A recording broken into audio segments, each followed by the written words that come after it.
Hello সবাইকে। এই যে দুপুরবেলা আবার চলে আসলাম রান্না করতে। আরুষির পাপা আবার চলে আসবে দুপুরে খাবার খেতে, তো তাড়াতাড়ি রান্না বান্না করতে হবে আমাকে।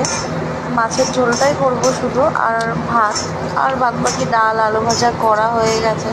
আর আরুষের জন্য একটু খাবার বানাবো।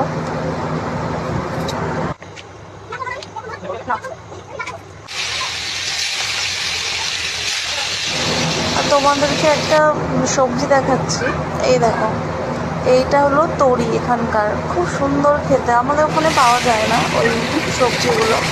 চিনের মতো খেতে, বেশ মাছের ঝোলে দিলে খুব সুন্দর লাগে খেতে। আর এই যে আমার মাছের ঝোল রেডি, খুব তাড়াতাড়ি রান্না করেছি। এই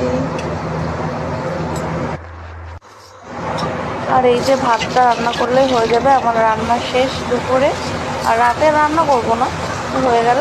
আর আয়েশকে একটু খাওয়াতে গেলাম, তো খেলো না ও। বাই।